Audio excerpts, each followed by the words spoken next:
아니, 당신이 왜 우리 형을 알아? 제 말 좀 들어주세요. 대명절 추석, 온 가족들이 모인 거실에서 큰 소리가 오가고 있습니다. 그리고 그 중심에는 이국적인 외모의 여성이 있는데요. 무슨 말이라도 해봐. 둘이 무슨 사이야? 내가 다 설명할게요. 프랑스 여성과 결혼하려던 남자는 명절에 여자친구를 데려왔는데 자신의 형을 본 여자친구가 놀래며 얼굴이 붉어져 서로 아는 사이였음을 눈치챘다고 하는데요. 그런데도 끝까지 잡아떼던 그녀를 추궁하자 충격적인 말을 듣게 되었다고 합니다. 대체 이 형제와 프랑스 여성에게 무슨 사연이 있던 걸까요? 이야기 한번 들어보시죠. 구독과 좋아요는 감동 블라썸 영상 제작에 큰 힘이 됩니다. 안녕하세요. 저는 마리입니다. 프랑스 남부의 작은 도시에서 자란 저는 늘 밝고 당당한 아이였어요. 두 부모님 모두 교사였기 때문에 우리 집은 항상 책 냄새와 함께 교양 있는 대화가 오가는 곳이었습니다. 아버지는 고등학교에서 문학을 가르치셨고 어머니는 초등학교에서 아이들을 돌보셨어요. 그래서인지 저는 어릴 때부터 자연스럽게 책을 가까이 하며 자랐고 친구들 사이에서도 똑똑하다는 소리를 자주 들었습니다. 우리 가족의 저녁 시간은 특별했어요. 식탁에 앉아 하루 있었던 일들을 나누고 아버지가 읽으신 시를 낭송해 주시거나 어머니가 학교에서 있었던 재미있는 일화를 들려주시곤 했습니다. 저도 자연스럽게 그 대화에 참여하며 자신의 의견을 당당하게 표현하는 법을 배웠어요. 부모님은 제가 어떤 말을 해도 진지하게 들어주셨고 때로는 제 생각이 틀렸을 때도 정중하게 다른 관점을 제시해 주셨습니다. 그런 환경에서 자란 덕분에 저는 학교에서도 자신감 넘치는 아이였어요. 발표 시간에 손을 번쩍 들고 나서는 것도 좋아했고 친구들과 토론할 때도 논리정연하게 제 생각을 펼치곤 했습니다. 선생님들은 항상 제가 부모님을 많이 닮았다고 말씀하셨어요. 특히 어머니의 따뜻한 성격과 아버지의 철학적 사고를 모두 물려받았다고 하셨습니다. 중학교에 올라가면서 저는 점점 더 독립적인 성향을 보이기 시작했어요. 친구들과 어울려 다니는 것보다는 혼자서 책을 읽거나 일기를 쓰는 시간을 더 좋아했습니다. 부모님은 그런 저를 보며 자랑스러워하셨고 가끔은 너무 어른스럽다며 웃으시기도 하셨어요. 저는 그런 부모님의 반응이 자연스럽고 당연하다고 생각했습니다. 하지만 사춘기에 접어들면서 뭔가 미묘한 변화가 시작되었어요. 거울을 보며 부모님과 닮은 점을 찾으려 했지만 쉽게 발견되지 않았습니다. 친구들은 너는 아빠 눈을 닮았네 또는 엄마 웃음소리랑 똑같아 라고 말하곤 했는데 저에게는 그런 말을 해주는 사람이 없었어요. 처음에는 그냥 그런가 보다 했지만 시간이 지날수록 이상한 기분이 들기 시작했습니다. 어느 날 밤 평소보다 일찍 잠자리에 들었는데 잠이 오지 않아서 뒤척이고 있었어요. 그때 거실에서 들려오는 부모님의 대화 소리가 귀에 들어왔습니다. 평소 같으면 그냥 지나쳤을 텐데 그날은 왠지 모르게 제 이름이 언급되는 것 같아서 귀를 기울이게 되었어요. 처음에는 단편적인 단어들만 들렸습니다. 말이, 사랑, 진실 같은 말들이었어요. 호기심이 생긴 저는 살며시 침실 문을 열고 복도로 나가서 거실 쪽으로 다가갔습니다. 부모님은 소파에 나란히 앉아서 진지한 표정으로 대화를 나누고 계셨어요. 아버지의 목소리가 먼저 들렸습니다. 평소보다 훨씬 무거운 톤이었어요. 어머니가 한숨을 쉬는 소리도 들렸고 뭔가 심각한 이야기를 나누고 있다는 걸 직감했습니다. 저는 숨을 죽이고 더 가까이 다가가서 그들의 대화에 집중했어요. 그리고 그 순간 제 인생을 완전히 바꿔놓을 말을 듣게 되었습니다. 마리는 우리가 정말 사랑하는 딸이야. 하지만 언젠가는 진실을 말해야 하지 않을까? 입양하라는 사실을 말이야. 그 말이 귀에 들어오는 순간 마치 번개가 머리를 직격한 듯한 충격을 받았어요. 심장이 쿵쾅거리기 시작했고 다리에 힘이 빠져서 벽에 기댈 수밖에 없었습니다. 입양아? 제가 입양하라고요? 이게 무슨 소리인지 도저히 이해할 수가 없었어요. 어머니의 목소리가 이어졌습니다. 아직 어린데 어떻게 받아들일까요? 우리가 진짜 부모가 아니라는 걸 알게 되면 얼마나 충격을 받을까요? 아버지가 대답했어요. 하지만 언젠가는 알게 될 거야. 그때가 되면 우리가 숨겼다는 사실 때문에 더 큰 상처를 받을 수도 있어. 저는 그 자리에서 꼼짝할 수가 없었습니다. 머릿속이 하얗게 변하면서 아무 생각도 할 수 없었어요. 지금까지 제가 알고 있던 모든 것들이 거짓이었다는 말인가요? 저를 키워주신 부모님이 진짜 부모가 아니라는 건가요? 그렇다면 제 진짜 부모는 누구인가요? 왜 저를 버렸을까요? 수많은 질문들이 머릿속에서 폭풍처럼 휘몰아쳤어요. 동시에 가슴 깊은 곳에서 뭔가 무너져 내리는 느낌이 들었습니다.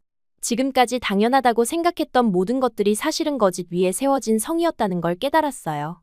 그 순간 어머니가 다시 말씀하셨습니다. 마리가 우리 딸인 건 변하지 않아요.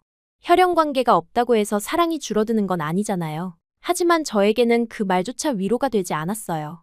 오히려 더 큰 배신감만 느껴졌습니다. 진짜 부모가 아니면서 왜 지금까지 숨겼을까요? 왜 저에게 거짓말을 하면서 살아왔을까요? 저는 조용히 제 방으로 돌아갔지만 잠을 잘 수가 없었어요. 침대에 누워서 천장만 바라보며 온갖 생각에 잠겼습니다. 어릴 때부터 지금까지의 모든 기억들이 다시 떠올랐어요. 부모님과 함께했던 소중한 순간들, 가족 여행, 생일 파티, 크리스마스. 그 모든 것들이 이제는 다르게 느껴졌습니다. 다음 날 아침 식탁에 앉아서도 저는 부모님을 제대로 쳐다볼 수가 없었어요. 평소 같으면 밝게 인사하고 하루 계획을 이야기했을 텐데 그날은 입에서 말이 나오지 않았습니다. 부모님은 제가 컨디션이 안 좋은가 보다 하시며 걱정스러운 표정을 지으셨어요. 마리아, 어디 아픈 거 아니야? 어머니의 걱정스러운 목소리가 오히려 저를 더 괴롭게 했어요. 지금도 저를 걱정해주시는 이분들이 제 진짜 부모가 아니라니. 그리고 그 사실을 저만 모르고 있었다니. 얼마나 많은 사람들이 이 비밀을 알고 있을까요? 혹시 친구들도 알고 있는 건 아닐까요? 학교에 가서도 마음이 편하지 않았어요. 수업에 집중할 수가 없었고 친구들과 대화할 때도 자꾸 딴 생각을 하게 되었습니다. 점심시간에 친구가 너 오늘 왜 이상해? 뭔가 다른 사람 같아 라고 말했을 때 저는 그래, 나는 정말 다른 사람이야. 내가 누군지도 모르는 사람이야 라고 속으로 중얼거렸어요. 집으로 돌아오는 길에서도 계속 생각했습니다. 제 진짜 부모는 어떤 사람들일까요? 왜 저를 버렸을까요? 너무 어려서 키울 수 없었던 걸까요? 아니면 저에게 뭔가 문제가 있어서 원하지 않았던 걸까요? 생각하면 할수록 가슴이 아팠어요. 그날 저녁 식사 시간은 평소와 완전히 달랐습니다.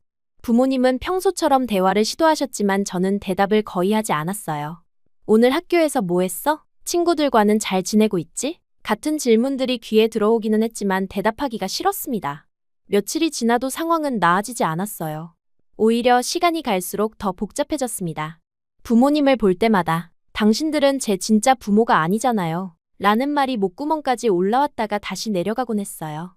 그 말을 하는 순간 모든 게 끝날 것 같아서 차마 입 밖으로 내뱉을 수가 없었습니다. 학교도 자주 빠지기 시작했어요. 아침에 집에서 나서는 것까지는 괜찮았는데 학교 앞에 서면 들어가기가 싫어졌습니다. 대신 근처 공원을 혼자 돌아다니거나 도서관에서 시간을 보냈어요. 책을 읽으려고 해도 글자가 눈에 들어오지 않았고 계속 같은 생각만 반복되었습니다. 부모님은 제가 학교를 빠진다는 연락을 받고 크게 놀라셨어요. 저녁에 집에 돌아오자마자 심각한 표정으로 저를 불러 세우셨습니다. 마리아, 무슨 일이야? 왜 학교를 안 가는 거야? 아버지의 목소리에는 걱정과 함께 약간의 화기도 섞여 있었어요. 평소 같으면 솔직하게 제 마음을 털어놓았을 텐데 그때는 도저히 그럴 수가 없었습니다. 그냥 학교가 재미없어서요. 저는 시선을 바닥에 고정한 채 대답했어요. 부모님은 서로 눈을 마주치며 뭔가 심각한 표정을 지으셨습니다. 어머니가 조심스럽게 말씀하셨어요. 혹시 학교에서 무슨 일이 있었니? 친구들과 다툰 거야? 아니에요. 아무 일도 없었어요. 그럼 왜 갑자기 이러는 거야? 우리 마리가 이렇게 학교를 빠지는 아이가 아니잖아. 아버지의 말에 저는 속으로 웃음이 나왔어요. 우리 마리라고 하시는데 정작 저는 여러분의 진짜 딸도 아니잖아요. 여러분이 저에 대해 얼마나 아시는 건가요? 몇 주가 지나면서 상황은 더욱 악화되었습니다. 저는 점점 더 집에 들어가기 싫어졌고 부모님과 대화하는 것도 피하게 되었어요. 밥을 먹을 때도 최대한 빨리 먹고 제 방으로 들어가 버렸습니다. 그러던 어느 날 부모님이 제게 대학 진학에 대한 이야기를 꺼내셨어요. 평소 같으면 기대에 찬 표정으로 들었을 텐데 그때는 전혀 다른 반응이 나왔습니다. 마리아, 이제 고등학교 마지막 학년이니까 대학 준비를 해야지. 어떤 전공에 관심이 있어? 아버지의 질문에 저는 단호하게 대답했어요. 저는 대학에 가지 않을 거예요. 부모님은 깜짝 놀라신 표정이었습니다. 어머니가 다급하게 물으셨어요. 갑자기 왜 그런 말을 하는 거야? 내가 얼마나 공부를 잘하는데 대학에 갈 이유를 모르겠어요. 빨리 독립해서 혼자 살고 싶어요. 그 말을 하는 순간 부모님의 얼굴이 창백해지는 걸 봤어요. 어머니는 눈물이 글썽거리기 시작하셨고 아버지는 말없이 저를 바라보셨습니다. 마리아, 우리가 뭔가 잘못했니? 왜 갑자기 독립하고 싶다는 거야? 어머니의 떨리는 목소리를 들으며 저는 마음이 더욱 복잡해졌어요. 한편으로는 부모님이 상처받는 모습을 보기 싫었지만 다른 한편으로는 지금까지 저를 속여왔으면서 무슨 자격으로 눈물을 흘리시는 거지? 라는 생각이 들었습니다. 그날 밤, 저는 제 방에서 오랫동안 생각에 잠겼어요. 정말로 독립해서 혼자 살고 싶은 건지 아니면 그냥 현실에서 도망치고 싶은 건지 스스로도 확실하지 않았습니다. 하지만 한 가지는 분명했어요. 더 이상 이 집에서 거짓말 속에서 살고 싶지 않다는 것이었습니다. 창밖을 바라보며 저는 자유에 대해 생각했어요. 아무도 저를 속이지 않는 곳, 제가 누구인지 스스로 정할 수 있는 곳에서 살고 싶었습니다. 하지만 동시에 막막한 기분도 들었어요. 정말로 혼자서 살 수 있을까요? 제가 누구인지도 모르는 상태에서 어떻게 새로운 삶을 시작할 수 있을까요? 그렇게 첫 번째 밤이 지나가고 저의 진짜 방황이 시작되려고 하고 있었습니다. 집에서 더 이상 버틸 수 없게 된 저는 결국 방황의 길에 들어서게 되었어요. 처음에는 그냥 학교만 빠지고 집 근처를 어슬렁거렸는데 점점 더 멀리 나가게 되었습니다. 부모님의 걱정스러운 눈빛을 보는 게 너무 괴로웠거든요. 그들이 진심으로 저를 걱정하는 건 알겠지만 동시에 그 모든 것이 거짓말 위에 세워진 것이라는 생각이 들어서 받아들이기가 힘들었어요. 어느 날 우연히 파리 외곽 지역까지 나가게 되었습니다. 기차를 타고 별 생각 없이 종점까지 가보자는 마음이었어요. 그곳은 제가 살던 조용한 남부 도시와는 완전히 다른 곳이었습니다. 회색빛 건물들이 즐비하고 거리에는 다양한 사람들이 바쁘게 오가고 있었어요. 그 중에서도 특히 눈에 띈 곳이 있었는데 어떤 회사 건물 앞 공터였습니다. 낮에는 그냥 텅 빈 공간이었지만 해가 지면서 조금씩 사람들이 모여들기 시작했어요. 대부분 저와 비슷한 나이대의 젊은이들이었고 누구 하나 제대로 된 목적 없이 그냥 시간을 보내는 것 같아 보였습니다. 처음에는 그냥 멀찍이서 구경만 했어요. 그들이 맥주캔을 따서 마시고 담배를 피우며 큰 소리로 웃고 떠드는 모습이 묘하게 자유로워 보였습니다. 집에서 항상 교양 있게 행동하라고 배워온 저에게는 신선한 충격이었어요. 아무도 그들에게 뭘 하라고 지시하지 않고 누구도 올바른 길을 제시하지 않았습니다. 몇 번 그곳을 지나다니다가 용기를 내서 다가가 보았어요. 처음에는 서먹했지만 의외로 쉽게 받아들여졌습니다. 제가 어디서 왔는지 뭘 하는지 묻는 사람도 없었어요. 그냥 맥주 한 캔 받아서 함께 마시면 자연스럽게 무리의 일원이 되는 분위기였습니다. 그렇게 며칠 동안 그곳을 드나들면서 저는 점점 그 생활에 익숙해져 갔어요. 집에서는 친구 집에서 공부한다 고 둘러대고 나와서 저녁 늦게까지 공터에서 시간을 보냈습니다. 술을 마시면서 별의미 없는 대화를 나누고 가끔은 기타를 치는 사람 주변에 둘러앉아서 노래를 들었어요. 그런데 신기한 건 그렇게 지내면서도 마음이 완전히 편해지지는 않았다는 점이었습니다. 술을 마시고 웃고 떠들면서도 마음 한구석에는 항상 공허함이 자리 잡고 있었어요. 이게 정말 제가 원하던 자유인지 의문이 들기도 했습니다. 그런 일상이 한 달 정도 지속되었을 때 저는 묘한 존재를 발견하게 되었어요. 매일 저녁 똑같은 시간에 그 공터 옆을 지나가는 사람이 있었습니다. 20대 후반으로 보이는 동양인 남성이었는데 항상 정장 차림에 가방을 들고 걸었어요.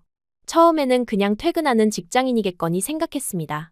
하지만 매일 같은 시간에 같은 복장으로 같은 표정을 짓고 지나가는 모습이 점점 눈에 띄기 시작했어요. 특히 저희 무리를 지날 때면 항상 똑같은 반응을 보였습니다. 살짝 고개를 돌려서 한번 쳐다보고는 다시 앞을 보며 지나가는 것이었어요. 그의 눈빛이 특별했어요. 비판적이지도 않고 무관심하지도 않은 뭔가 복잡한 감정이 담긴 시선이었습니다. 마치 우리를 이해하면서도 동시에 안타까워하는 것 같은 느낌이었어요. 다른 지나가는 사람들은 대부분 못마땅한 표정을 짓거나 아예 외면했는데 그는 달랐습니다. 며칠 동안 그를 관찰하면서 저는 점점 더 궁금해졌어요. 매일 같은 시간에 어디를 가는 걸까요? 왜 항상 혼자일까요? 그리고 왜 저희를 그런 눈빛으로 바라보는 걸까요? 친구들에게 물어봐도 별로 관심 없다는 반응이었어요. 어느 날은 정말 신기한 일이 있었습니다. 평소보다 조금 일찍 그가 나타났는데 마침 저희 중 한 명이 기타를 치고 있었어요. 그는 잠시 걸음을 멈추고 듣더니 작은 미소를 지었습니다. 그리고는 주머니에서 동전 몇 개를 꺼내서 기타 케이스에 넣어주고 갔어요. 그 모습을 본 저는 더욱 그가 궁금해졌어요. 우리를 단순히 문제 있는 젊은이들로만 보는 게 아니라 뭔가 다른 시각으로 바라보고 있다는 게 느껴졌습니다. 다른 어른들은 항상 요즘 젊은이들은 정말 이라는 식으로 혀를 찾는데 그는 달랐어요. 그 이후로 저는 그가 나타날 시간이 되면 자연스럽게 그쪽을 쳐다보게 되었습니다. 친구들과 이야기를 하면서도 귀 한쪽으로는 그의 발걸음 소리를 듣고 있었어요. 그리고 그가 지나갈 때면 슬쩍 고개를 들어서 그의 모습을 확인했습니다. 한 달 정도 그런 무언의 관찰이 계속되었을 때 드디어 직접적인 접촉이 일어났어요. 그날은 평소보다 좀 더 취한 상태였는데 저희 중 장류기라는 친구가 유난히 기분이 나빠 보였습니다. 무슨 일인지 계속 투덜거리면서 맥주를 들이켜고 있었어요. 마침 그 동양인 남자가 나타났는데 장류기 갑자기 벌떡 일어서더니 그에게 다가갔습니다. 저는 순간 나쁜 예감이 들었어요. 야, 너 매일 여기 지나가면서 우리 구경하는 재미 있어? 장의 목소리에는 술기운과 함께 공격적인 느낌이 섞여 있었어요. 그 남자는 놀란 기색 없이 차분하게 장을 바라보았습니다. 특별히 구경하려고 한 건 아닙니다. 그의 목소리는 예상보다 차분했어요. 프랑스어도 꽤 유창했고 전혀 위축되거나 당황하는 기색이 없었습니다. 하지만 장은 더욱 흥분했어요. 그럼 뭐야?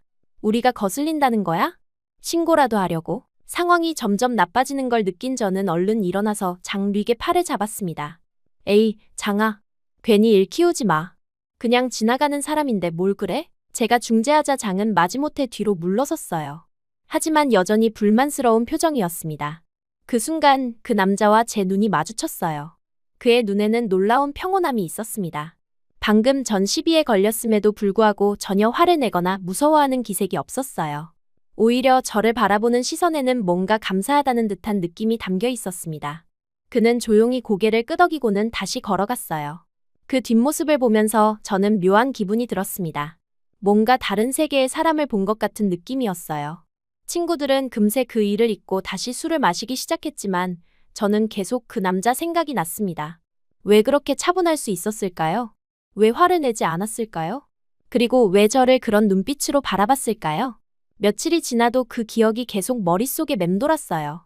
그리고 다시 그가 나타났을 때 저는 용기를 내서 말을 걸어보기로 했습니다. 마침 친구들이 다른 이야기에 빠져 있을 때였어요. 저기요. 제가 부르자 그는 걸음을 멈추고 저를 바라보았습니다. 가까이서 보니 생각보다 젊어 보였고 피곤한 기색이 역력했어요. 이 근처에 매일 오시네요? 퇴근길이신가 봐요. 혼자 집에 가면 심심하지 않아요? 제 질문에 그는 잠시 생각하는 듯하더니 대답했습니다.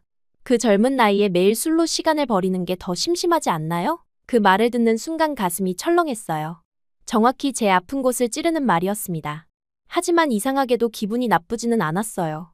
오히려 누군가가 처음으로 정직한 말을 해준다는 기분이었습니다. 저는 웃으며 대답했어요. 우린 아직 젊으니까 괜찮아요. 실수할 권리가 있잖아요. 그는 제 대답을 듣고 조용히 고개를 끄덕였습니다. 그리고는 아무 말 없이 다시 걸어갔어요. 하지만 그 짧은 대화는 제게 큰 인상을 남겼습니다. 그 이후로 그를 볼 때마다 미묘한 긴장감이 생겼어요.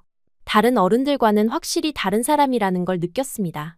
그는 저희를 비난하지도 않고 동정하지도 않았어요. 그냥 있는 그대로 바라보면서 때로는 날카로운 질문을 던지는 사람이었습니다. 일주일 후 또 다른 상황이 벌어졌어요. 평소보다 늦은 시간에 그가 나타났는데 마침 저희가 좀 시끄럽게 떠들고 있었어요. 누군가 블루투스 스피커를 가져와서 음악을 크게 틀어놓고 있었거든요. 그가 지나가면서 잠깐 걸음을 멈추고 저희를 바라보았어요. 그 시선이 평소와 달리 좀 더 진지해 보였습니다. 저는 왠지 모르게 그에게 다가가고 싶어졌어요. 혹시 시끄러웠나요? 음악 소리 때문에 제가 조심스럽게 물어보자 그는 고개를 저었습니다. 시끄러운 건 괜찮아요. 다만 여러분이 정말 행복해 보이시는지 궁금하네요. 또 다시 예상치 못한 질문이었어요. 행복하냐고요? 저는 그 질문에 당황스러웠습니다. 정말 행복한지 생각해 본 적이 없었거든요.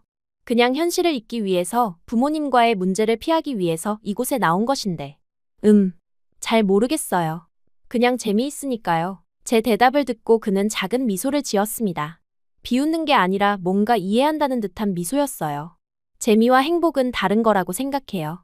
재미는 순간적이지만 행복은 더 지속적인 거죠. 그 말을 하고는 다시 걸어갔어요. 저는 그 자리에서 한동안 그의 말을 곱씹어 보았습니다. 재미와 행복이 다르다고요?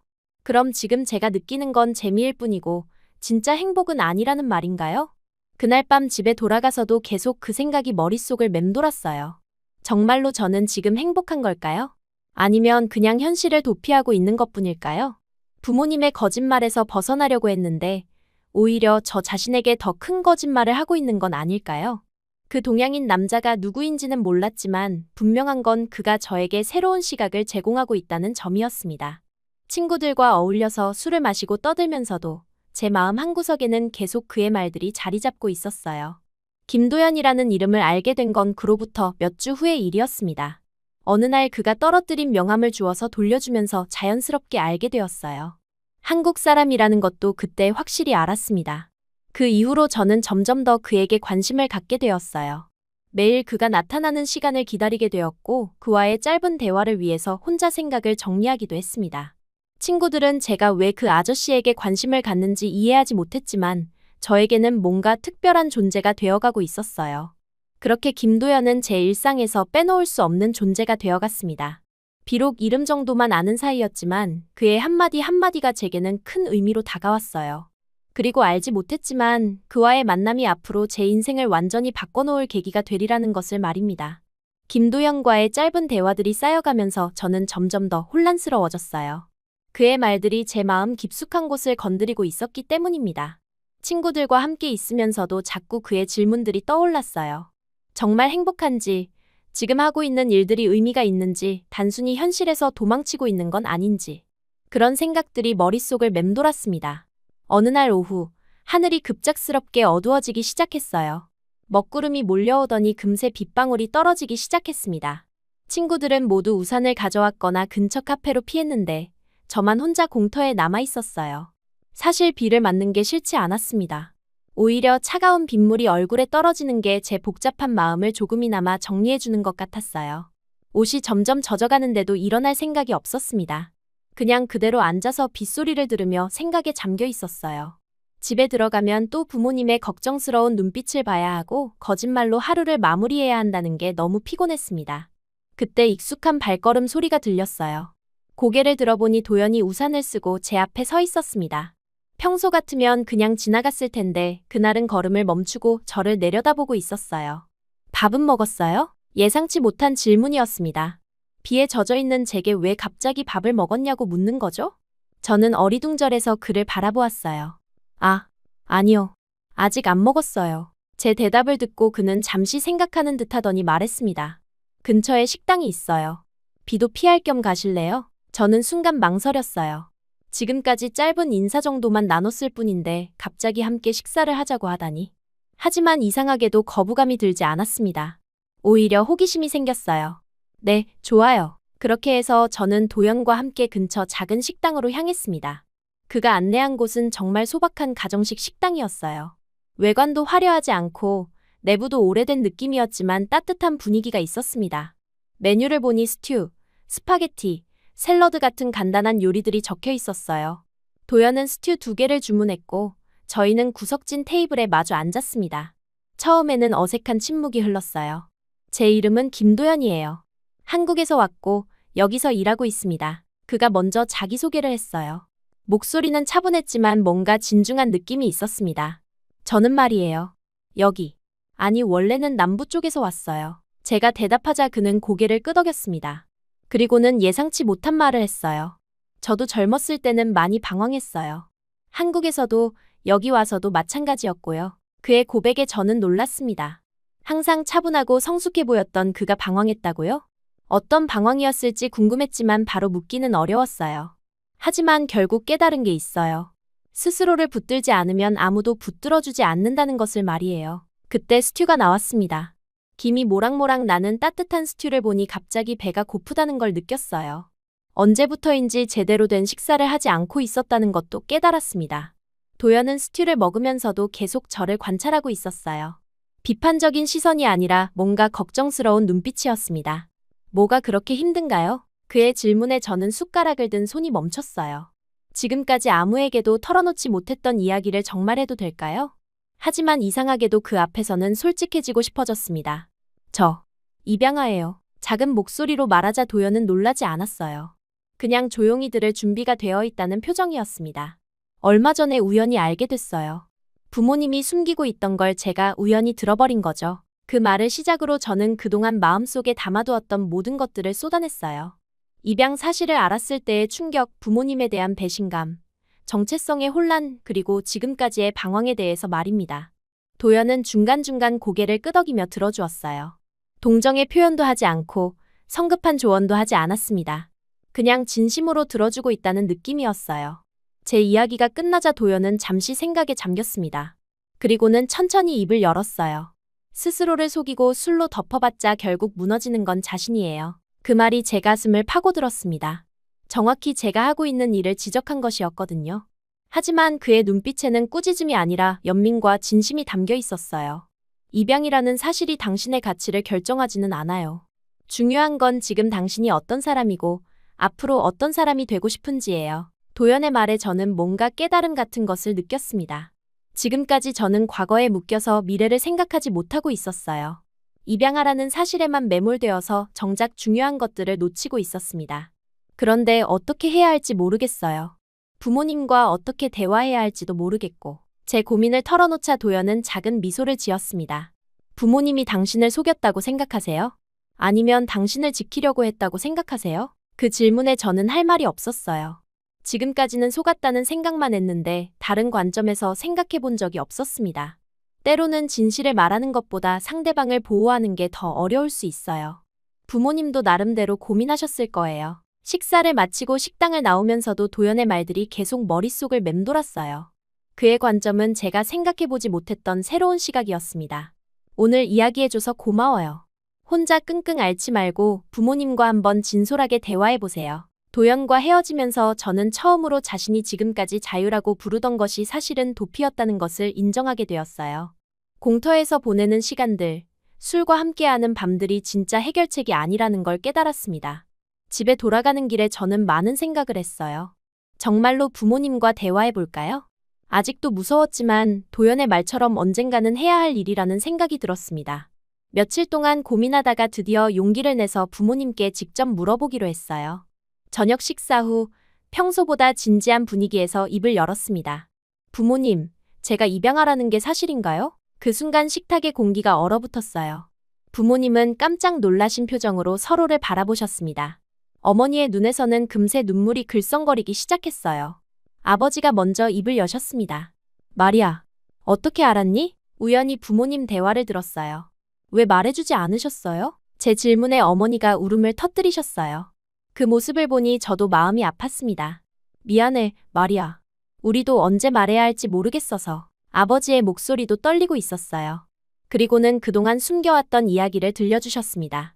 제가 갓난아기일 때 병원 앞에 버려져 있었다는 것, 그 소식을 들은 부모님이 차마 외면할 수 없어서 입양을 결정했다는 것, 그리고 단 한 번도 저를 남의 아이라고 생각해 본 적이 없다는 것을 말입니다. 우리에게는 내가 진짜 딸이야. 혈연이 없다고 해서 사랑이 줄어드는 건 아니란다. 어머니의 말을 들으며 저는 도연이 했던 말이 떠올랐어요. 부모님을 속였다고 생각하느냐, 아니면 저를 지키려고 했다고 생각하느냐는 질문 말입니다. 그날 밤, 저는 부모님과 진짜 대화를 나눴어요. 서로의 마음을 솔직하게 털어놓고 그동안의 오해를 풀어나갔습니다. 그리고 깨달았어요. 가족은 정말로 피가 아니라 마음이라는 것을 말입니다. 부모님과의 화해 이후, 저는 도연에게 감사 인사를 전하러 갔어요. 그날도 평소 시간에 그가 나타났을 때 다가가서 말했습니다. 부모님과 대화했어요. 조언해주셔서 정말 고마워요. 도연은 만족스러운 미소를 지었어요. 다행이네요. 어떠셨어요? 생각보다 부모님이 저를 많이 사랑하고 계셨더라고요. 제가 너무 성급하게 판단했던 것 같아요. 가족의 의미를 다시 생각해보게 되셨군요. 그의 말에 저는 고개를 끄덕였습니다. 그리고 그때부터 제 마음속에는 새로운 변화가 시작되었어요. 도연과의 대화를 통해 저는 그가 단순히 조언을 해준 사람이 아니라는 걸 느꼈습니다. 그의 성숙함과 책임감 그리고 타인을 대하는 따뜻한 마음이 정말 특별하다고 생각했어요. 그리고 그런 모습이 어디서 나오는지 궁금해졌습니다. 한국은 어떤 나라예요? 어느 날 제가 물어보자 도연은 잠시 생각하더니 대답했어요. 가족을 중시하고 서로를 배려하는 문화가 있어요. 물론 완벽하지는 않지만 사람들 사이에 정이 깊은 곳이죠. 그의 말을 들으며 저는 한국이라는 나라에 대해 관심을 갖게 되었어요. 도연이 보여준 그런 성숙함과 책임감이 개인적인 것만이 아니라 한국의 문화와도 연결되어 있다는 생각이 들었습니다. 며칠 후 저는 중대한 결심을 하게 되었어요. 새로운 삶을 찾아서 한국으로 가보고 싶다는 생각이 든 것입니다. 물론 쉬운 결정은 아니었어요. 언어도 다르고 문화도 다른 곳에서 혼자 살아야 한다는 건 큰 도전이었습니다. 하지만 도연을 통해 본 한국의 모습 그리고 그가 보여준 삶의 자세가 저에게는 새로운 희망으로 다가왔어요. 더 이상 과거에 얽매여서 방황하는 것이 아니라 진짜 제 자신을 찾아가고 싶다는 생각이 들었습니다. 부모님께 한국행 계획을 말씀드렸을 때 처음에는 많이 놀라셨어요. 하지만 제가 진지하게 새로운 시작을 원한다는 걸 이해해 주셨습니다. 그리고 응원해 주신다고 하셨어요. 내가 정말 원하는 일이라면 우리가 막을 이유는 없어. 다만 조심하고 힘들면 언제든 돌아와. 부모님의 말씀을 들으며 저는 정말로 사랑받고 있다는 걸 다시 한번 느꼈어요. 그리고 이제는 그 사랑을 온전히 받아들일 수 있었습니다. 도연에게 한국행 계획을 알렸을 때 그는 약간 놀란 표정을 지었어요. 정말 큰 결심을 하셨네요. 쉽지 않을 텐데 괜찮을까요? 어려울 거라는 건 알아요. 하지만 더 이상 도망치고 싶지 않아요. 제대로 된 제 인생을 살고 싶어요. 제 대답을 듣고 도연은 진심 어린 미소를 지었습니다. 그럼 한국에서 뵙게 될지도 모르겠네요. 힘내세요. 그렇게 해서 저희 새로운 여행이 시작되려고 하고 있었습니다. 도연과의 만남이 제게 준 가장 큰 선물은 바로 용기였어요. 현실을 마주할 용기, 부모님과 화해할 용기, 그리고 새로운 삶을 시작할 용기 말입니다. 부모님과의 진정한 화해를 마친 후 저는 드디어 한국행 비행기에 몸을 맡겼어요. 창밖으로 보이는 구름들을 바라보며 새로운 시작에 대한 설렘과 두려움이 동시에 밀려왔습니다. 지금까지의 제 인생에서 가장 큰 모험이었거든요. 낯선 나라, 낯선 언어, 낯선 문화 속에서 혼자 살아가야 한다는 것이 현실로 다가오니 가슴이 두근거렸어요. 인천공항에 도착했을 때의 첫인상은 정말 압도적이었습니다. 모든 것이 크고 복잡하고 빨랐어요. 사람들이 정말 바쁘게 움직이고 있었고 한국어로 된 안내방송이 끊임없이 흘러나왔습니다. 그 순간 제가 정말로 아무것도 모르는 상태라는 걸 실감했어요. 첫 며칠은 정말 힘들었습니다. 미리 구해놓은 고시원에 짐을 풀고 나서 가장 먼저 해야 할 일은 생활에 필요한 기본적인 것들을 익히는 것이었어요. 지하철 노선도를 보고 길을 찾는 것부터가 모험이었습니다. 프랑스에서는 그냥 직감으로도 어느 정도 방향을 잡을 수 있었는데 한국의 지하철은 정말 복잡했어요. 첫 번째 큰 시련은 편의점에서 물건을 사는 일이었습니다. 간단한 생필품을 사려고 들어갔는데 점원이 뭔가 물어보는 것 같은데 무슨 말인지 전혀 알아들을 수 없었어요. 그냥 고개를 끄덕이고 웃기만 했는데 나중에 알고 보니 비닐봉지가 필요한지 묻는 것이었습니다. 언어의 벽은 생각보다 훨씬 높았어요. 프랑스에서 기초적인 한국어는 배워왔지만 실제 생활에서 쓰이는 한국어는 완전히 달랐습니다. 특히 존댓말과 반말의 구분, 상황에 따른 어조 변화 같은 것들이 너무 어려웠어요. 하루빨리 일자리를 구해야 했습니다. 가져온 돈으로는 얼마 버틸 수 없었거든요. 여러 곳을 돌아다니다가 홍대 근처의 작은 카페에서 아르바이트 자리를 구했어요. 사장님이 외국인이라도 성실하면 된다며 기회를 주셨습니다. 첫 출근 날의 기억은 정말 생생해요. 메뉴판을 외우는 것부터 큰일이었습니다. 아메리카노, 카페라떼, 카푸치노. 비슷해 보이는 이름들이 자꾸 헷갈렸어요. 그리고 손님이 주문할 때마다 긴장해서 손이 떨렸습니다. 가장 당황스러웠던 순간은 어떤 손님이 복잡한 주문을 했을 때였어요. 아이스 바닐라 라떼에 샷 추가, 시럽반으로 줄여서 달라고 하는데 저는 앞에 아이스 바닐라 라떼까지만 겨우 알아듣고 뒤는 완전히 놓쳤습니다. 결국 잘못된 음료를 만들어서 다시 만들어야 했어요. 그때 옆에서 일하던 동료가 도와주었는데 그 사람이 바로 민수였습니다. 저보다 몇 살 위로 보이는 대학원생이었는데 제가 당황하는 모습을 보고 조용히 옆에서 주문을 다시 설명해 주었어요. 괜찮아요. 처음에는 다 어려워요. 천천히 하시면 돼요. 민수의 목소리는 정말 따뜻했어요. 다른 직원들은 제가 실수할 때마다 약간 짜증스러워하는 기색을 보였는데 민수는 달랐습니다. 항상 인내심을 갖고 설명해 주었고 제가 틀려도 웃으며 다시 알려주었어요.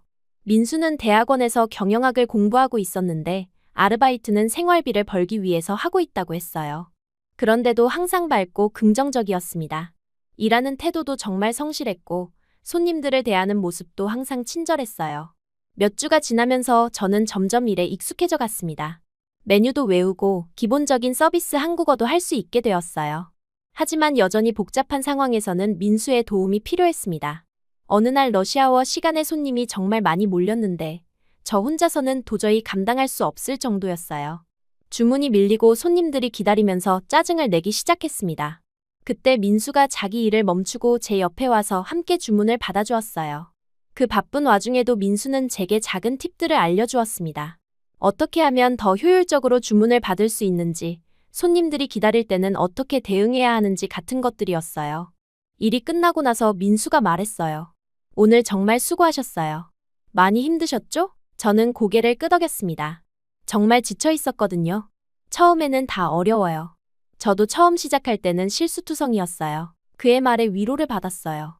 그리고 그때부터 민수에 대한 고마움과 함께 다른 감정도 생기기 시작했습니다.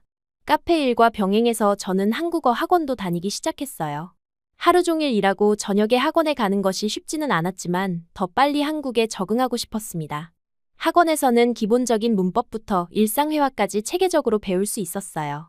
학원 숙제를 하거나 한국어 공부를 할 때면 항상 민수를 떠올렸습니다. 그가 쓰는 자연스러운 한국어 표현들, 상황에 맞는 적절한 말투들이 제게는 살아있는 교재 같았어요. 어느 날 카페에서 일하던 중에 정말 어려운 상황이 생겼어요. 어떤 손님이 음료에 대해 클레임을 제기했는데 정확히 무엇이 문제인지 알아듣기 어려웠습니다. 그 손님은 점점 목소리를 높이면서 화를 내기 시작했어요.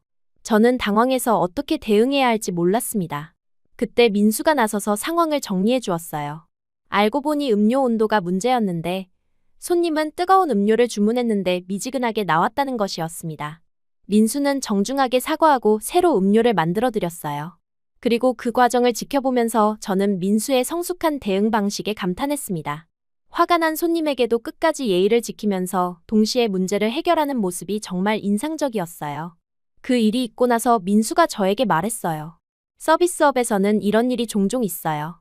화내는 손님을 만나더라도 우리가 화를 내면 안 되거든요. 그의 말에서 도연과 비슷한 성숙함을 느꼈습니다. 상황을 객관적으로 바라보고 감정적으로 대응하지 않는 태도 말이에요. 한 달 정도 지나니 카페 일도 어느 정도 익숙해졌고 한국어 실력도 조금씩 늘었어요. 그리고 민수와도 점점 더 가까워졌습니다. 일하면서 자연스럽게 나누는 대화들이 많아졌고 서로에 대해 조금씩 알아가게 되었어요. 민수는 정말 성실한 사람이었습니다. 대학원 공부와 아르바이트를 병행하면서도 항상 최선을 다했어요. 그리고 다른 사람들을 배려하는 마음도 깊었습니다. 저뿐만 아니라 다른 직원들이나 손님들에게도 항상 친절했어요. 어느 주말에 민수가 제게 제안했어요. 마리 씨, 혹시 시간 되시면 한강에 산책까지 않을래요? 요즘 너무 힘들어 보이셔서요. 그의 제안에 저는 기뻤어요. 한국에 온 이후로 제대로 쉬어본 적이 없었거든요. 매일 일하고 공부하고 집에 가서는 부모님께 안부 편지를 쓰는 것이 전부였습니다. 한강에서의 그 오후는 정말 특별했어요. 강바람을 맞으며 천천히 걸으면서 민수와 이런저런 이야기를 나누었습니다. 민수는 제가 왜 한국에 오게 되었는지 궁금해했지만 깊이 캐묻지는 않았어요. 저도 아직 과거 이야기를 자세히 할 준비가 되지 않았거든요. 대신 현재의 이야기들을 많이 나누었습니다. 한국 생활의 어려움, 언어의 장벽 그리고 미래에 대한 꿈들을 말이에요. 민수는 제 이야기를 진심으로 들어주었고 때로는 조언도 해주었습니다. 한국 생활이 힘드시겠지만 정말 열심히 하고 계세요. 존경스러워요. 민수의 말에 저는 뭔가 뿌듯한 기분이 들었어요. 누군가가 제 노력을 인정해준다는 것이 정말 큰 힘이 되었습니다. 그날 이후로 저희는 종종 함께 시간을 보내게 되었어요. 일이 끝난 후에 같이 저녁을 먹거나 주말에 영화를 보러 가기도 했습니다. 민수는 항상 제가 이해할 수 있는 쉬운 한국어로 말해주었고 제가 틀려도 자연스럽게 고쳐주었어요. 어느 날 저녁 민수와 함께 작은 한식당에서 식사를 하고 있었는데 갑자기 그가 진지한 표정으로 말했어요. 마리 씨, 정말 대단하다고 생각해요. 혼자서 이 먼 나라까지 와서 이렇게 열심히 살고 계시잖아요. 그의 말에 저는 가슴이 따뜻해졌어요. 그리고 그때 깨달았습니다. 민수와 함께 있을 때만큼은 과거의 상처나 미래의 불안을 잊고 진짜 현재의 제 모습으로 돌아올 수 있다는 것을 말이에요. 몇 개월이 지나면서 저희의 관계는 자연스럽게 더 깊어졌습니다. 서로에 대한 마음이 우정에서 사랑으로 바뀌어가고 있다는 걸 느꼈어요. 민수의 반듯한 성격과 책임감 있는 태도가 저에게는 큰 안정감을 주었습니다. 그는 항상 약속을 지켰고 저를 배려해 주었어요. 제가 힘들어할 때는 곁에서 조용히 지켜봐 주었고 기뻐할 때는 함께 기뻐해 주었습니다. 그런 민수와 함께 있으면서 저는 점점 더 안정된 사람이 되어가는 걸 느꼈어요. 어느 날 민수가 고백했어요. 저도 같은 마음이었기 때문에 자연스럽게 연인이 되었습니다. 그리고 그때부터 저희 한국 생활은 완전히 달라졌어요. 민수와 함께하는 시간들은 정말 소중했습니다.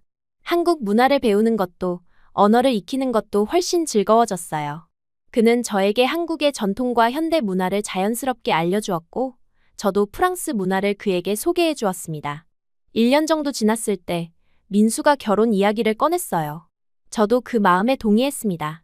더 이상 방황하는 아이가 아니라 새로운 가족을 만드는 어른이 되고 싶다는 생각이 들었거든요.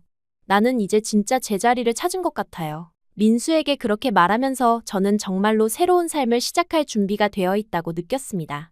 과거의 상처는 아물었고 미래에 대한 희망이 생겼어요. 그리고 그 모든 변화의 중심에는 민수가 있었습니다. 결혼을 약속하면서 저는 부모님께도 소식을 전했어요. 부모님은 정말 기뻐하시면서 축하해 주셨습니다. 그리고 언젠가는 민수를 뵙고 싶다고 하셨어요. 한국에서의 새로운 삶 그리고 민수와의 사랑이 저에게는 정말 큰 선물이었습니다. 이제 곧 민수의 가족들을 만나게 될 예정이었는데 그때는 전혀 예상하지 못했어요. 그 만남이 또 다른 놀라운 인연으로 이어질 거라는 것을 말이에요. 민수와의 결혼을 약속한 지 몇 개월이 지나고 드디어 그의 가족들을 만날 날이 다가왔어요. 추석 명절이었는데 민수가 저를 시댁에 데려가겠다고 했습니다. 저는 정말 긴장되었어요. 한국의 전통적인 명절을 처음 경험하는 것도 그렇고 무엇보다 민수의 부모님과 형에게 첫인상을 제대로 보여드려야 한다는 부담감이 컸습니다. 며칠 전부터 민수가 저에게 한국의 명절 예의에 대해 알려주었어요. 어떻게 인사해야 하는지, 어떤 옷을 입어야 하는지, 식사 때 지켜야 할 예절은 무엇인지 차근차근 설명해 주었습니다. 저는 메모까지 해가며 열심히 외웠어요. 너무 긴장하지 마세요. 우리 부모님도 형도 다 좋은 분들이에요. 민수의 말에 위로를 받기는 했지만 여전히 마음이 편하지 않았습니다. 외국인인 제가 한국의 전통적인 가정에 받아들여질 수 있을까 하는 걱정이 계속 들었거든요. 명절 당일 아침, 저는 민수와 함께 한복을 입고 그의 집으로 향했어요. 한복을 입는 것도 처음이었는데 민수가 도와주면서 예쁘게 입혀주었습니다. 거울을 보니 정말 한국 사람 같아 보여서 신기했어요. 정말 예뻐요. 우리 부모님이 정말 좋아하실 거예요. 민수의 말에 조금 자신감이 생겼지만 가슴은 여전히 두근거렸습니다. 택시를 타고 가는 동안 민수는 계속 제 손을 잡아주면서 안심시켜 주었어요. 민수의 집은 전통 한옥이었습니다. 문을 열고 들어서는 순간 고즈넉한 분위기가 느껴졌어요. 마당에는 예쁜 꽃들이 피어 있었고 처마 밑에는 고추와 감이 매달려 있었습니다. 정말 한국의 전통적인 집이라는 생각이 들었어요. 어머니, 아버지, 안녕하세요. 민수가 큰 소리로 인사하며 앞서 들어갔습니다. 저는 그 뒤를 따라가면서 심장이 터질 것 같았어요. 드디어 제 인생의 새로운 가족이 될 분들을 만나는 순간이었습니다. 거실에는 이미 몇 분이 앉아 계셨어요. 민수의 부모님으로 보이는 분들이 저희를 반갑게 맞아주셨습니다. 그리고 소파 한쪽에는 민수보다 조금 나이가 들어 보이는 남성이 앉아 있었어요. 그 순간 저는 숨이 멎는 듯한 충격을 받았습니다. 그 남성이 바로 도연이었던 거예요. 몇 년 전 파리 외곽 공터에서 만났던 제 인생을 바꿔놓은 그 사람이 민수의 형이었다니. 세상이 이렇게 좁을 수가 있나 싶었어요. 저는 그 자리에서 얼어붙어 버렸습니다. 도연도 저를 보는 순간 깜짝 놀란 표정을 지었어요. 하지만 곧 차분한 얼굴로 돌아왔습니다. 저희는 눈빛만으로 서로를 알아보았지만 둘 다 아무 말도 하지 않았어요. 민수야, 이분이 말이구나. 정말 예쁘네. 민수의 어머니가 저를 반갑게 맞아주시면서 분위기를 밝게 만들어주셨습니다. 저는 겨우 정신을 차리고 배웠던 대로 정중하게 인사를 드렸어요. 안녕하세요. 김민수의 약혼자 마리입니다. 잘 부탁드립니다. 한국어로 인사를 드리자 모든 분들이 기뻐하셨어요. 특히 민수의 어머니는 제가 한국어를 할 수 있다는 것에 놀라시면서 칭찬해 주셨습니다. 어머, 한국말을 정말 잘하네요. 우리 민수가 가르쳐줬나 봐요. 하지만 저는 계속 도연의 존재 때문에 마음이 편하지 않았어요. 그는 여전히 조용히 앉아서 저를 바라보고 있었습니다. 그 시선이 부담스러우면서도 한편으로는 반가웠어요. 민수가 저를 형에게 소개했습니다. 형, 이분이 제가 말씀드린 말이에요. 이분이 제 형이에요. 그때 민수가 뭔가 이상한 기류를 느꼈는지 저희를 번갈아 보면서 물었어요. 두 분 혹시 아는 사이예요? 뭔가 어색한 것 같은데. 순간 정적이 흘렀습니다. 저는 어떻게 대답해야 할지 몰라서 당황했어요. 도연이 먼저 입을 열었습니다. 아, 그냥 전에 어디선가 스친 적이 있는 것 같아요. 착각일 수도 있고요. 도연의 말에 저는 안도의 한숨을 쉬었어요. 하지만 동시에 복잡한 감정이 들었습니다. 왜 그는 저를 모르는 척하는 걸까요? 민수는 그 대답에 별로 의심하지 않는 것 같았어요. 하지만 저는 계속 불편했습니다. 명절 음식을 함께 준비하면서도 차례를 지내면서도 계속 도연의 시선이 느껴졌어요. 특히 식사 시간이 가장 어려웠습니다. 한국의 전통적인 상차림 앞에서 저는 어떻게 행동해야 할지 몰라서 계속 민수의 눈치를 봤어요. 젓가락 사용법부터 시작해서 어른들께 먼저 수저를 올리는 예절까지 모든 것이 낯설었습니다. 그런데 그 와중에도 도연은 저를 계속 관찰하고 있었어요. 제가 젓가락질을 어색하게 할 때, 김치를 먹고 당황할 때 모든 순간을 지켜보고 있었습니다. 그 시선 때문에 더욱 긴장되었어요. 마리아, 김치는 어때? 너무 매워? 민수의 어머니가 걱정스럽게 물어보셨어요. 사실 정말 매웠지만 괜찮다고 대답했습니다. 그때 도연이 작게 웃는 것을 봤어요. 마치 제 거짓말을 꿰뚫어 본다는 듯한 표정이었습니다. 식사 후에 민수의 아버지가 저에게 여러 가지 질문을 하셨어요. 어떻게 한국에 오게 되었는지, 부모님은 어떤 분들인지, 앞으로 계획은 무엇인지 같은 것들이었습니다. 저는 최대한 성실하게 대답하려고 노력했어요. 하지만 과거 이야기를 할 때는 조심스러웠습니다. 입양 사실이나 방황했던 시절에 대해서는 말할 수 없었거든요. 부모님은 모두 교사시고 저를 정말 사랑해주세요. 한국에 온 것도 새로운 경험을 해보고 싶어서였어요. 제 대답을 들으면서 도연은 계속 복잡한 표정을 지었어요. 아마 제가 진실을 다 말하지 않고 있다는 걸 알고 있을 거예요. 오후가 되어서 민수와 저는 집으로 돌아왔습니다. 택시 안에서 민수가 물었어요. 오늘 어떠셨어요? 우리 가족들이 마음에 드세요? 저는 복잡한 심정이었어요. 민수의 부모님은 정말 좋은 분들이었고 저를 따뜻하게 받아주셨습니다. 하지만 도연과의 재회 때문에 마음이 편하지 않았어요. 네, 모두 좋은 분들이세요. 그렇게 대답했지만 민수는 뭔가 이상함을 느꼈나 봐요. 그런데 형이랑은 정말 처음 보는 사이예요? 뭔가 서로 아는 것 같던데. 민수의 질문에 저는 더욱 당황했어요. 어떻게 대답해야 할지 모르겠더라고요. 정말 처음이에요. 그냥 어색해서 그랬나 봐요. 하지만 민수는 완전히 납득하지 않는 것 같았어요. 집에 도착해서도 계속 의심스러운 눈빛으로 저를 바라봤습니다.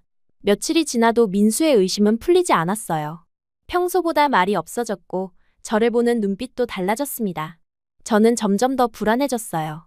결국 일주일 후 민수가 저를 직접 추궁했습니다. 말이 정말로 우리 형을 처음 본 거예요? 솔직히 말해주세요. 그의 목소리에는 의심과 함께 상처받은 감정이 섞여 있었어요. 저는 더 이상 숨길 수 없다는 걸 알았습니다. 민수, 사실은 저는 눈물을 흘리며 고백하기 시작했어요. 제가 입양하라는 사실, 그로 인해 방황했던 시절, 그리고 도연과의 만남에 대해서 모든 것을 털어놓았습니다. 민수는 제 이야기를 듣는 동안 점점 충격받은 표정이 되어갔어요. 분노와 배신감, 혼란이 그의 얼굴에 교차했습니다. 그럼 지금까지 저에게 거짓말을 하고 있었다는 거네요? 민수의 목소리가 차가워졌어요. 저는 더욱 눈물을 흘리며 변명했습니다. 거짓말하려던 건 아니었어요. 그냥 과거를 잊고 새로 시작하고 싶었어요. 과거를 잊는다고 해서 없어지는 게 아니잖아요. 우리가 결혼하려는 사이인데 이런 중요한 걸 숨겼다니. 민수는 정말 화가 난 것 같았어요. 그의 실망한 표정을 보니 제 마음도 무너졌습니다. 바로 그때 도연이 나타났어요. 민수가 형에게 전화를 했나 봅니다. 무슨 일이야, 민수야? 도연은 차분한 목소리로 물었어요. 민수가 상황을 설명하자 도연은 저를 바라보면서 작게 한숨을 쉬었습니다. 형, 어떻게 생각해요? 저는 완전히 속은 기분이에요. 민수의 말에 도연이 조용히 대답했어요. 민수야, 그녀는 과거의 실수를 후회하며 달라졌어. 나는 그 변화를 직접 보았거든. 도연의 말에 저는 깜짝 놀랐어요. 그가 저를 변호해주고 있었거든요. 하지만 형, 저를 속였잖아요. 속인 게 아니라 보호하려고 했던 거야. 과거는 과거고 중요한 건 지금의 그녀가 어떤 사람인지야. 도연의 단호한 말에 민수는 잠시 말을 잇지 못했어요. 그리고 저는 도연의 말에서 진심 어린 신뢰를 느꼈습니다. 그때 그녀는 정말 힘들어했어. 하지만 스스로를 바꾸려고 노력했고 실제로 많이 달라졌어. 지금 내 앞에 있는 마리는 그때의 방황하던 아이가 아니야. 도연의 말을 들으며 저는 가슴이 뭉클해졌어요. 그가 여전히 저를 믿어주고 있다는 것이 정말 고마웠습니다. 민수는 한동안 침묵했다가 천천히 입을 열었어요. 형 말이 맞을 수도 있지만 지금도 충격이 너무 커요. 시간이 좀 필요할 것 같아요. 그 말을 끝으로 민수는 집을 나가버렸어요. 저는 그 자리에서 무너져 내렸습니다. 결국 제 과거가 현재의 행복을 망쳐버린 것 같았어요. 도연이 제 옆에 앉으면서 조용히 말했어요. 괜찮을 거예요. 민수도 시간이 지나면 이해할 거예요. 정말 괜찮을까요? 제 물음에 도연은 확신에 찬 목소리로 대답했습니다. 당신이 진심으로 사랑한다면, 그리고 정말로 달라졌다면 분명 괜찮을 거예요. 그날 밤 저는 잠을 이룰 수가 없었어요. 민수를 잃게 될까봐 두려웠고, 동시에 제 과거를 숨긴 것에 대한 죄책감도 컸습니다. 하지만 도연의 말이 작은 희망을 주었어요. 운명의 재회는 이렇게 예상치 못한 갈등을 불러왔지만, 동시에 과거와 현재를 연결하는 다리 역할도 하고 있었습니다. 이제 모든 것은 민수의 선택에 달려 있었어요. 민수가 집을 나간 후 며칠 동안 저는 정말 힘든 시간을 보냈어요. 그가 돌아올지, 아니면 우리 관계가 이대로 끝나버릴지 알 수 없어서 매일 밤 잠 못 이루며 고민했습니다. 도연의 위로가 있었지만 결국 선택은 민수가 해야 하는 일이었거든요. 그 기간 동안 저는 스스로에 대해 많은 생각을 했어요. 정말로 과거를 숨긴 것이 잘못이었을까요? 아니면 새로운 시작을 위해서는 어쩔 수 없는 선택이었을까요? 답을 찾기는 어려웠지만 한 가지는 확실했습니다. 저는 민수를 진심으로 사랑하고 있었고 그와 함께 진정한 가족을 만들고 싶었어요. 카페에서 일하는 것도 예전 같지 않았습니다. 동료들이 제 표정이 어두워졌다며 걱정해 주었지만 선뜻 이야기하기는 어려웠어요. 그저 웃으며 괜찮다고 대답할 뿐이었습니다. 일주일이 지났을 때 민수에게서 연락이 왔어요. 만나서 이야기하고 싶다는 내용이었습니다. 저는 가슴이 두근거리면서도 한편으로는 두려웠어요. 혹시 이별을 통보하려는 건 아닐까 하는 생각이 들었거든요. 약속 장소는 처음 저희가 함께 산책했던 한강이었습니다. 그곳에 도착했을 때 민수는 이미 와 있었어요. 평소보다 야윈 얼굴을 하고 있어서 저도 마음이 아팠습니다. 마리아, 앉아요. 민수의 목소리는 여전히 차분했지만 어딘지 무거웠어요. 저는 그 옆에 조심스럽게 앉았습니다. 이번 일로 정말 많은 생각을 했어요. 민수가 먼저 입을 열었어요. 저는 긴장한 채로 그의 말을 기다렸습니다. 처음에는 정말 화가 났어요. 우리가 결혼을 약속한 사이인데 그런 중요한 걸 숨겼다는 게. 배신감도 들었고요. 그의 말에 저는 가슴이 아팠어요. 하지만 그의 감정을 이해할 수 있었습니다. 하지만 형이 한 말을 계속 생각해봤어요. 과거는 과거고 중요한 건 지금의 당신이라는 말을요. 민수의 말에 제 마음에 희망이 생기기 시작했어요. 저도 제 과거에 대해서 다시 생각해봤어요. 정말 힘든 시간이었고 그때의 저는 정말 미숙했죠. 하지만 그런 경험이 있었기 때문에 지금의 제가 있는 것 같아요. 저는 떨리는 목소리로 제 마음을 털어놓기 시작했습니다. 과거는 숨기고 싶었어요. 하지만 지금의 저는 정말로 당신과 함께 새로운 가족을 만들고 싶어요.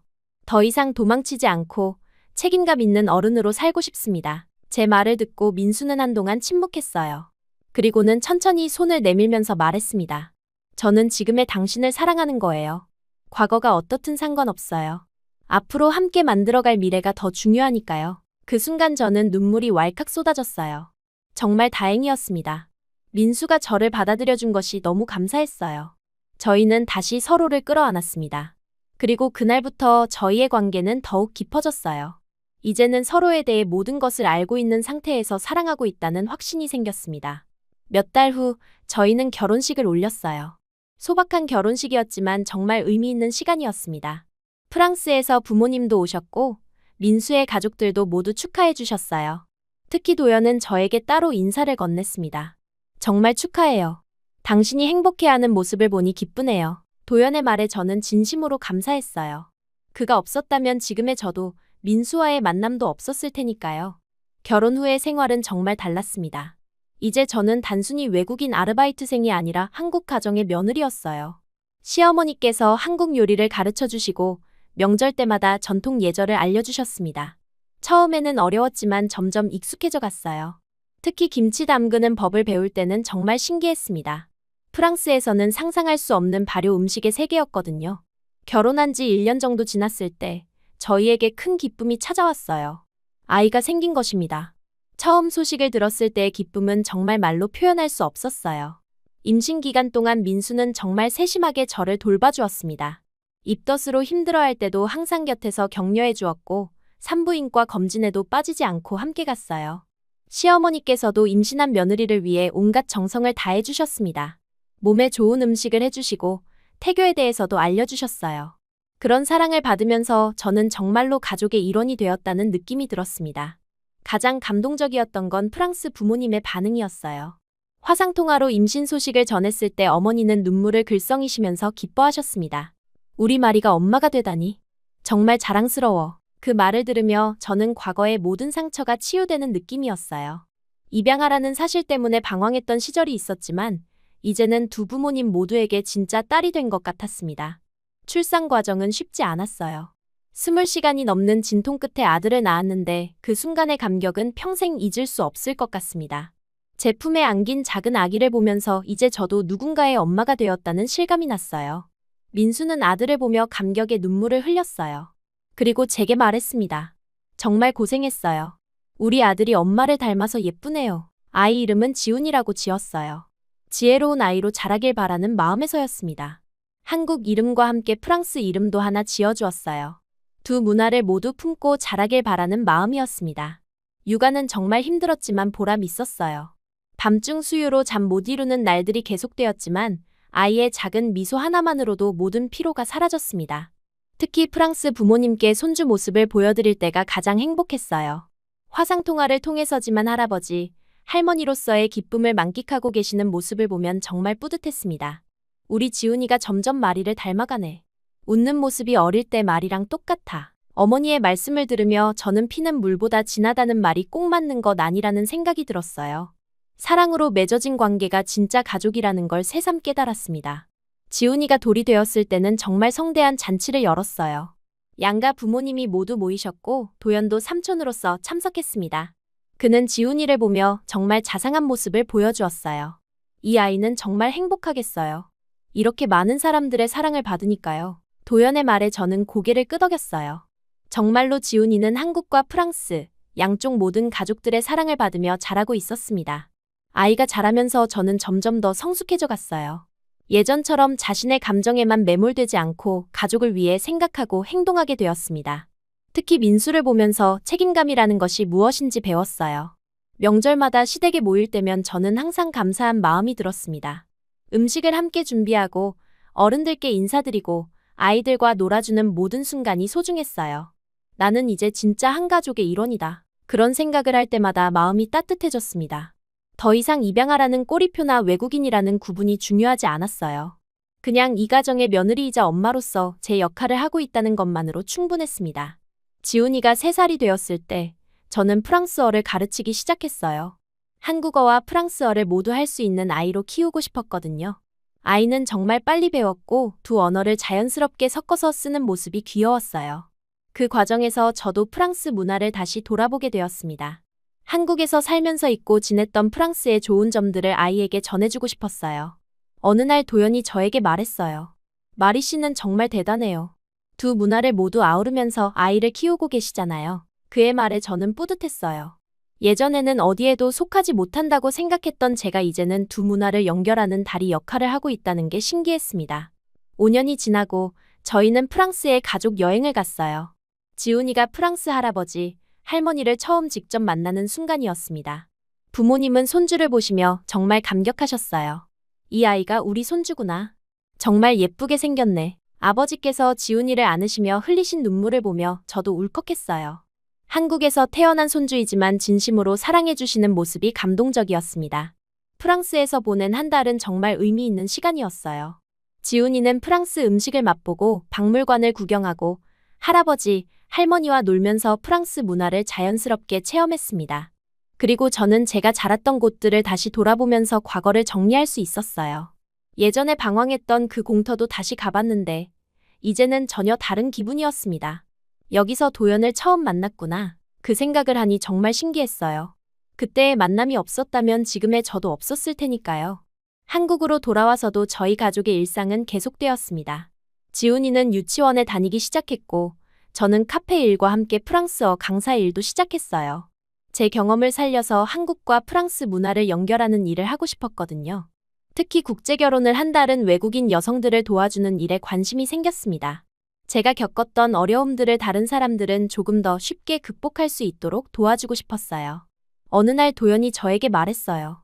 정말 많이 달라지셨네요. 이제는 다른 사람들을 도와주는 일까지 하시고. 도연 씨 덕분이에요. 그때 조언해주신 말씀들이 제 인생을 바꿔놓았거든요. 제 대답에 도연은 미소를 지었습니다. 아니에요. 당신 스스로 바뀌려고 노력했기 때문이에요. 그날 저는 정말로 많은 것이 변했다는 걸 실감했어요. 방황하던 철없는 20대였던 제가 이제는 사랑과 책임을 품은 성숙한 여성이 되어 있었습니다. 지훈이가 7살이 되었을 때 저희는 둘째를 가졌어요. 이번에는 딸이었는데 이름을 서연이라고 지었습니다. 프랑스 이름으로는 소피아라고 했어요. 두 아이를 키우면서 저는 더욱 바빠졌지만 행복했습니다. 지훈이는 동생을 정말 예뻐했고 서연이도 오빠를 따라하며 자랐어요. 아이들이 자라면서 저는 종종 생각했어요. 과거에 방황이 있었기 때문에 지금의 행복이 더욱 소중하게 느껴진다는 것을 말이에요. 만약 그런 경험이 없었다면 지금의 평범한 일상이 얼마나 감사한 건지 모르고 지나쳤을지도 몰라요. 10년이 지난 지금, 저는 정말로 새로운 사람이 되었습니다. 한국과 프랑스를 오가며 두 문화를 연결하는 일을 하고 있고 두 아이의 엄마로서 책임감 있게 살고 있어요. 가끔 옛날 생각이 날 때가 있어요. 입양 사실을 알고 절망했던 그때, 공터에서 술로 시간을 보냈던 그때, 도연과 처음 만났던 그때. 그 모든 순간들이 지금의 저를 만든 소중한 경험이었다는 생각이 듭니다. 민수는 여전히 저를 사랑해주고 아이들은 건강하게 자라고 있어요. 양쪽 부모님들도 모두 건강하시고 손주들을 보며 행복해하십니다. 그리고 도연은 여전히 저희 가족의 든든한 형, 삼촌으로 곁에 있어 주고 있어요. 가끔 그를 볼 때마다 생각해요. 만약 그때 그가 저에게 손을 내밀어주지 않았다면 지금의 제가 있을 수 있었을까 하고 말이에요. 지금의 저는 정말 행복합니다. 더 이상 어디에 속해야 할지 고민하지 않아요. 저는 이곳에, 이 가족 안에 속해 있으니까요. 그리고 앞으로도 이 행복을 지켜나가며 살아갈 것입니다.